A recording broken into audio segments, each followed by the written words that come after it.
अब राजस्थान को लेकर भी कांग्रेस के अपने दावे थे। एग्जिट पोल के बाद कांग्रेस दावा कर रही थी कि राजस्थान में उनकी वापसी होगी, लेकिन फाइनल नतीजों में कांग्रेस राजस्थान से आउट हो गई। इस जीत में कौन कौन सा फैक्टर काम आया और कौन कौन से वैसे फैक्टर्स थे जिसकी वजह से जो रुझान हुए, जो नतीजे हुए वो इवेंचुअली आए, उसकी भी आपको डिटेल दिखाते हैं। राजस्थान में बीजेपी की जीत में पूर्व मुख्यमंत्री वसुंधरा राजे की भी अहम भूमिका मानी जा रही है, क्योंकि राजस्थान में उन सीटों पर सबकी नजर थी जिन पर वसुंधरा राजे का असर माना जाता है, और ये 30 से 60 सीटों के बीच इनका अलग अलग एक्सपर्ट्स अलग अलग तरीके से अनुमान लगाते हैं। अब राजस्थान में 199 में से 42 सीटें ऐसी बताई जाती हैं जिन पर वसुंधरा राजे का दबदबा माना जाता है।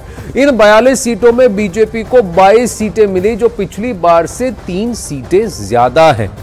तो अगर आप देखें, पिछली बार भी वसुंधरा राजे की तरफ से और उनके हलकों से यही कहा गया था कि मेरा वर्चस्व अब भी है और मेरे यहां से जो सीटें हैं वो अब भी हमने जीती है, बाकी जगह बीजेपी पूरे राज्य में फेल हो गई है तो मैं कुछ नहीं कर सकती, ऐसा बीच में अटकलें लगी थी। लेकिन अभी भी अगर आप देखें तो रानी साहिबा का जो स्फीयर ऑफ इन्फ्लुएंस है, उनकी 42 सीटों में से 22 सीटें बीजेपी को मिली हैं। पिछली बार 18 थी, अब की बार 22 हैं।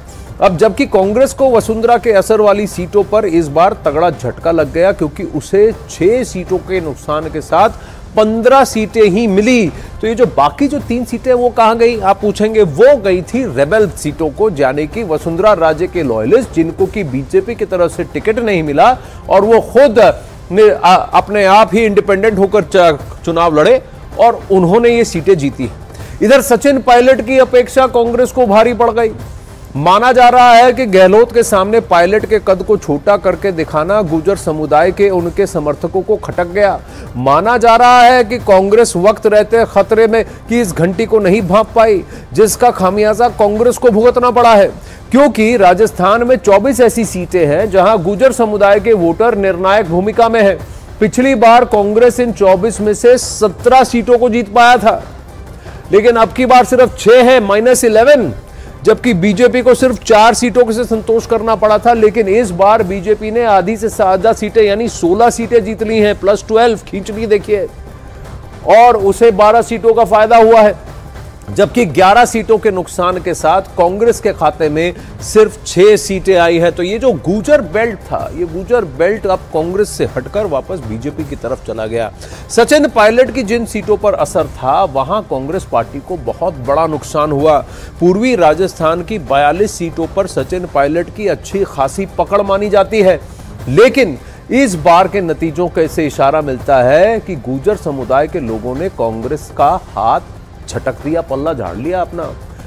अब वही, क्योंकि इस बार अगर आप देखें तो बीजेपी को 24 सीटें मिली हैं पिछली बार के मुकाबले, +20 सीट्स, 20 सीटें ज्यादा। पिछली बार 4 ही मिली थी इनको, तो 20 सीटों का फायदा हुआ। कांग्रेस को सिर्फ 16 सीटें मिली, मतलब इस बार कांग्रेस -11 हो गया, यानी काफी ज्यादा नुकसान अगर आप देखें। और वहां पर अन्य जो है रेबल्स हैं, उनसे भी 9 सीटें छिन गई हैं, सिर्फ 2 सीटें आई हैं। तो अब की बार कहीं ना कहीं उस गुर्जर बेल्ट में पूरा रुझान बीजेपी की तरफ कांग्रेस से अलग होकर कांग्रेस से पल्ला झाड़ लिया। अशोक गहलोत के लिए भी राजस्थान के नतीजे परेशान करने वाले हैं, क्योंकि ऐसी सीटों पर भी कांग्रेस को बड़ी हार का सामना करना पड़ा जिन पर अशोक गहलोत का तगड़ा असर माना जाता है, खासकर उस जोधपुर बेल्ट में। राजस्थान के 199 में से कुल 51 सीटें ऐसी हैं जिन पर अशोक गहलोत का बड़ा असर बताया जाता है। उन 51 सीटों में 32 पर बीजेपी काबिज है, यानी पिछली बार के मुकाबले 12 सीटें ज्यादा।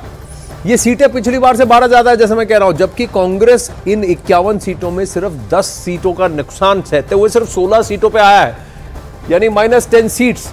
तो आप खुद देखिए कि अशोक गहलोत की लोकप्रियता पर भी झटका है। ये एक बहुत बड़ा स्टेटमेंट है। अशोक गहलोत ये नहीं कह सकते कि देखिए मेरा तो अपना काम चल रहा है, मेरा वर्चस्व बना हुआ है, क्योंकि इनके स्फीयर ऑफ इन्फ्लुएंस में से भी -10 सीटें हैं और +12 वहां बीजेपी को हुआ है।